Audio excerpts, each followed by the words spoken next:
June 28, 1914. A teenager stood on a crowded street in Sarajevo. Moments later, he fired 2 shots. Within weeks, Europe was at war. Within months, millions of soldiers were fighting. And before it was over, more than 20 million people would lose their lives.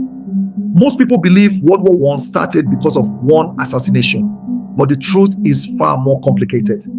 The assassination was only the spark. The real causes of the war had been building for decades. This is the story of how the war stumbled into its first global conflict.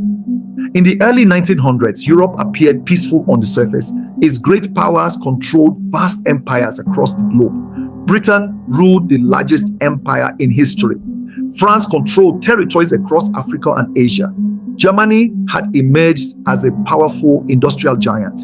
Russia stretched across 2 continents, and Austria-Hungary governed a diverse empire filled with different ethnic groups. But beneath the surface, tensions were growing. Nations competed for colonies. Rivalries intensified. Distrust spread across Europe. Many leaders believed that war was not only possible, it was inevitable. To protect themselves, countries formed military alliances. These alliances were meant to prevent war. Instead, they helped create one. Germany joined forces with Austria-Hungary.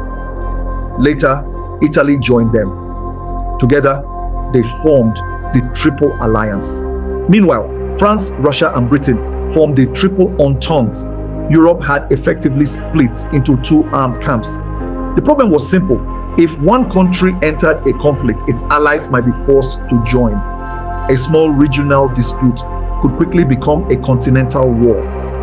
And that is exactly what happened. On June 28, 1914, Archduke Franz Ferdinand, heir to the throne of Austria-Hungary, visited Sarajevo. The city was located in Bosnia, a region filled with nationalist tension.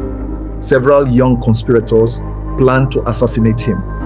Their goal was to weaken Austrian control over Slavic territories. Earlier attempts failed.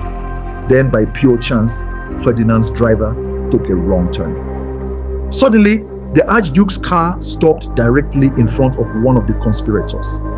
His name was Gavrilo Princip. Princip seized the opportunity. He drew his pistol and fired. Within minutes, Franz Ferdinand and his wife were dead. Europe would never be the same again.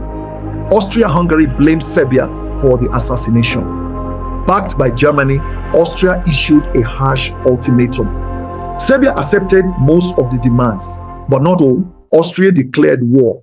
At first, it seemed like a local conflict, but the alliance system was about to transform it into something much larger. Russia mobilized to support Serbia. Germany responded by preparing for war against Russia. Events moved rapidly. Leaders across Europe watched the crisis spiral out of control. Once the first domino fell, the others followed. Germany declared war on Russia. Germany then declared war on France. To attack France quickly, Germany invaded Belgium. This decision changed everything. Britain had pledged to protect Belgian neutrality. Britain declared war on Germany. One assassination had triggered a chain reaction. Within weeks, nearly every major European power was at war. Many people believed the war would be over by Christmas. They were wrong. New technologies transformed the battlefield. Machine guns, artillery, poison gas, and barbed wire made traditional warfare deadly. Soldiers dug vast networks of trenches across Europe. The Western Front became a brutal stalemate. Millions of men lived in mud, fear, and constant danger.